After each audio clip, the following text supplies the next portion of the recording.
ជំរាបសួរនិងសួស្តីអ្នកទាំងអស់គ្នាបាទជួបជាមួយខ្ញុំលីណាមនុស្សស្មោះជាងគេក្នុងក្រុងបាទមាន2ដកចេញមួយអូខេអញ្ចឹងថ្ងៃនេះដែរខ្ញុំមកបង្រៀនអ្នកគ្នាពីរបៀបចុះឈ្មោះជាមួយនឹង bot server និងរបៀបបង្កើតតួអង្គចូលលេងនៅក្នុង server ផងដែរហើយថ្ងៃនេះដែរខ្ញុំចង់បញ្ជាក់គ្នាយើងអ្នកចង់ចូលលេងក្នុងក្រុងគឺយើងបើកចុះឈ្មោះ free ទេអ្នកគ្នាអាចចូលលេងដោយសេរីប៉ុន្តែអ្នកគ្នាក៏ត្រូវគោរពគោលការណ៍ជាប់ក្រុងដែរអញ្ចឹងដូចខ្ញុំបាននិយាយពីវីដេអូមុនក្រោយបើអ្នកគ្នាចង់មកលេងនៅក្នុងក្រុង Royal Premium គឺទាមទារឲ្យអ្នកគ្នាត្រូវមានកម្មវិធី Discord នេះគឺជាកម្មវិធី Discord អញ្ចឹងពេលអ្នកគ្នាមានកម្មវិធី Discord អ្នកគ្នាត្រូវ join ក្រុម Discord ក្រុងអញ្ចឹងបើអ្នកគ្នាចង់បាន link ក្រុម Discord ក្រុងគឺយើងអាចឆាតមកខ្ញុំផ្ទាល់បានខ្ញុំនឹងឲ្យ link ក្រុម Discord អញ្ចឹងជាដំបូងពេលអ្នកគ្នាចូលមកដល់បើអ្នកគ្នាគេអត់ទាន់បានបើករយអ្នកគ្នាចុះឈ្មោះទេគឺអ្នកគ្នាអត់ទាន់ទទួលបានកន្លែង register ទេប៉ុន្តែឥឡូវនេះបើសិនជាអ្នកគ្នាទទួលបាន row register ហើយអ្នកគ្នានឹងឃើញពាក្យ register កន្លែងហ្នឹងខ្ញុំចូលម្ដងទៀតអ្នកគ្នាមើលរូបយន្តហោះនេះគេដាក់ពាក្យ register អញ្ចឹងអ្នកគ្នាចូលមកហើយបើឧទាហរណ៍គ្នាយើងអត់ឃើញទេអ្នកគ្នាអាចចូលកន្លែង browser នេះហើយដើម្បីគ្រីស row ហ្នឹងជួនកាលអ្នកគ្នាអត់ទាន់បានគ្រីសវាទើបអ្នកគ្នាអត់អាចឃើញបានអញ្ចឹងចេញមកវិញចូលកន្លែង register ពេលអ្នកគ្នាចូលមកដល់កន្លែង register វាមាន3មាន register verify និង change password អញ្ចឹងពណ៌បៃតងនេះគឺជាកន្លែងដែលអ្នកគ្នាត្រូវចុះឈ្មោះដើម្បីយក UCP ចូលក្រុងអូខេអញ្ចឹងចូលដល់កន្លែងនេះអ្នកគ្នាត្រូវដាក់ឈ្មោះដើម្បីងាយស្រួលចូលគឺជាឈ្មោះ UCP អញ្ចឹងខ្ញុំបញ្ជាក់ឈ្មោះ UCP គឺយើងអត់មានទៅសេដក clear ឬសញ្ញាចុចអីទេអញ្ចឹងខ្ញុំឧទាហរណ៍ខ្ញុំដាក់ឈ្មោះកូកូចុះណា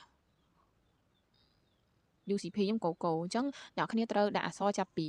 3អក្សរឡើងទើបអាចត្រឹមត្រូវអញ្ចឹងកន្លែងនេះគឺអ្នកគ្នាអត់ត្រូវមានចុចកណ្ដាលចុចអីទេកុំដាក់អក្សរចុចកណ្ដាលអញ្ចឹងបើអ្នកគ្នាដាក់អក្សរចុចកណ្ដាលអញ្ចឹងគឺអ្នកគ្នាចូលក្រុងអត់រួចទេអញ្ចឹងអ្នកគ្នាត្រូវសរសេរអក្សរជាប់គ្នាទាំងអស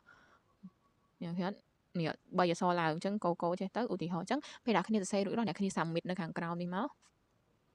កអ្នកគ្នា submit មួយទៀតមកអូខេពេលដល់គ្នា submit នេះវានឹង load អ្នកគ្នាបាន register រួចរាល់នៅខាងក្រោមអញ្ចឹងអ្នកគ្នាគ្រាន់តែថយចេញមកវិញមកនេះវានឹង message មកយើងនេះឃើញអត់ឃើញ message មួយអត់វានឹង message កូដឲ្យអ្នកគ្នាអញ្ចឹងពេលអ្នកគ្នាទទួលបានកូដនេះគឺខ្ញុំទទួលបានកូដ62728អញ្ចឹងអ្នកគ្នាត្រូវចំណាំកូដហ្នឹងដើម្បីយើងយកចូលទៅក្នុង server ជាមួយនឹង UCP របស់យើង UCP របស់ខ្ញុំមុនហ្នឹងកូកូនេះឃើញកូកូហើយកូដអញ្ចឹងយើងយក IP មកដើម្បីចូលក្រុងអញ្ចឹងកន្លែងនេះខ្ញុំសូមបញ្ជាក់បន្ថែមគ្នាយើងត្រូវចំណាំនេះ UCP របស់យើងណា UCP របស់ខ្ញុំកូកូហើយកូ verify code របស់ខ្ញុំ62 728ត្រូវចំណាំកន្លែងហ្នឹងបន្ទាប់ពីយើងទទួលបានហើយអ្នកគ្នាចេញមកវិញមកអញ្ចឹងអ្នកគ្នាយកចូលកម្មវិធី SAMP ចាអស់ទៅខាងឆ្វេងដៃនេះវាដាក់ add server អញ្ចឹងអ្នកគ្នាគ្រាន់តែ add IP server ចូលមកអូខេ add មកនេះឃើញវា load server របស់ក្រុងហើយអ្នកគ្នាចូលទៅក្នុងហ្នឹងអ្នកគ្នាបំពេញឈ្មោះUCP របស់យើងមុនហ្នឹងមកអក្សរធំគឺអ្នកគ្នាត្រូវដាក់អក្សរធំទាំងអស់ខ្ញុំជឿជាក់កន្លែងហ្នឹងបើអ្នកគ្នាដូចថាមានអក្សរ O តូចអីចឹងណាអ្នកគ្នា O ចឹង O តូចចឹងទៅមាន O តូចអ្នកគ្នាត្រូវដាក់វាឲ្យដូចនឹ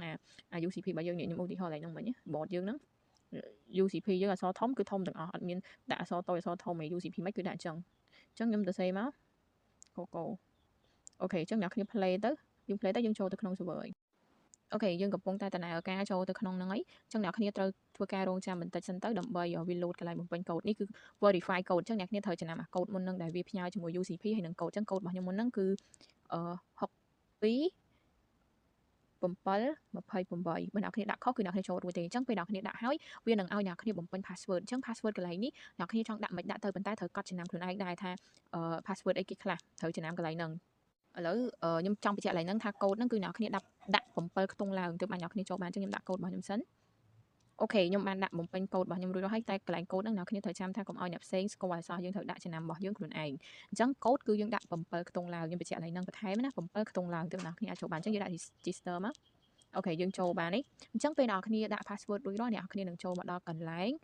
បង្កើតតួអង្គអញ្ចឹងអ្នកគ្នាឃើញខាងក្រោមនេះគឺសញ្ញាបូកអញ្ចឹងអ្នកគ្នាវាមានព្រួយទៅមុខទៅក្រោយហ្នឹងវាអាចពីតួអង្គអ្នកគ្នាចង់បង្កើតទៅមុខទៅក្រោយអញ្ចឹងអ្នកគ្នាចុចសញ្ញាបូកនេះមកយ៉ាពេលអ្នកគ្នាចុចសញ្ញាបូកវានឹងឲ្យកន្លែងអ្នកគ្នាបំពេញអញ្ចឹងនៅលើកុំព្យូទ័រវាអាច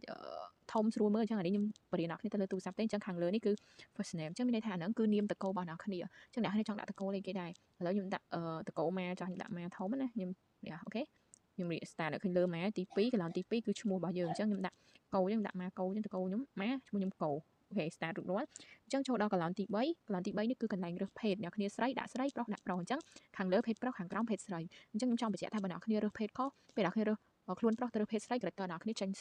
េញស្រីអត់អាចដូរបានទេអញ្ចឹងអ្នកគ្នាស្រីរើសខាងក្រោមបើប្រុសរើសខាងលើអញ្ចឹងខ្ញុំស្រីខ្ញុំដាក់ខាងក្រោម start វាមកអូខេចូលដល់កន្លងទី4 កន្លងទី4នេះគឺកម្ពស់អ្នកគ្នាអញ្ចឹងខ្ញុំដាក់1.65 អូខេ start រួចរាល់អានេះកន្លែងនេះគឺគីឡូយើងមិនយើងដាក់ប៉ុណ្្នឹងទៅចង់ដាក់កុហកក៏បានដែរខ្ញុំដាក់67អូខេបន្ទាប់មកកន្លងទី6យ៉ាកន្លងទី6នេះគឺជាអាយុតួអង្គអញ្ចឹងខ្ញុំចង់បញ្ជាក់គ្នាយើងថាតួអង្គគឺត្រូវដាក់គ្រប់អាយុ18ឆ្នាំឡើងអញ្ចឹងខ្ញុំឧទាហរណ៍ចាស់ខ្ញុំដាក់ថ្ងៃ1អញ្ចឹងអ្នកគ្នាថ្ងៃ1ត្រូវមាន0ពីមុខកុំដាក់1ទៅទេអញ្ចឹងអ្នកគ្នាចូលអត់រួចទេខ្ញុំដាក់08អូខេអញ្ចឹងចង់ឲ្យអាយុខ្លួនឯងក្មេងអីតិចអញ្ចឹងណាយើងដាក់កើតត្រឹម2002អញ្ចឹងទៅអូខេអញ្ចឹងយើង submit វាមករួចរាល់អញ្ចឹងចូលដល់កន្លង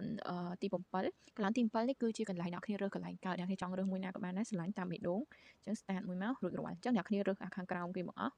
អូខេចូលក្រុងអញ្ចឹងអ្នកគ្នារើសអាវតាតួអង្គចង់ពាក់អាវអីក៏គេមាននៅក្នុងនឹងដែរអាវស្រីៗហ្នឹងគេមានអាវអញ្ចឹងខ្ញុំរើសមួយចុះអូខេ start រួចរាល់អញ្ចឹងខ្ញុំកើតនៅកន្លែងនេះហើយខ្ញុំបានកាបូបមួយដែរ pet bag នៅក្នុងហ្នឹងហើយខ្ញុំទទួលបានលុយ$2000ពេលដែលខ្ញុំចូលមកដល់ហើយក្នុង bank របស់ខ្ញុំទទួលបាន$10000អញ្ចឹងអ្នកគ្នាដើម្បីបើក pet bag យកអីវ៉ាន់បាយទឹកអញ្ចឹងអ្នកគ្នាចូលមកកាន់សេចដុំ N នេះរូបមនុស្សនេះខាងស្ដាំដៃនេះរូបមនុស្សតែម្នាក់ហ្នឹងចុចលេខហ្នឹងមកអ្នកគ្នាឃើញពាក្យ inventory នៅខាងលើគេនេះ inventory ចូលកន្លែងហ្នឹងវាឃើញកាបូបអញ្ចឹងអ្នកគ្នា select លើវាមួយហើយអ្នកគ្នាយកពាក្យ use យ៉ា use ទៅអ្នកគ្នាបានអីវ៉ាន់នេះវាពងដើរយើងធ្វើការរងចាំបន្តិចសិនទៅ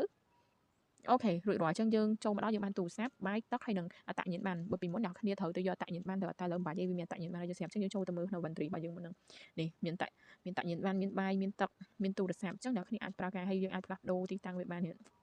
ឆ្លាស់គ្នាបានអញ្ចឹងវីដេអូនេះមានតែប៉ុណ្្នឹងទេអញ្ចឹងយើងនឹងចេញនៅវីដេអូ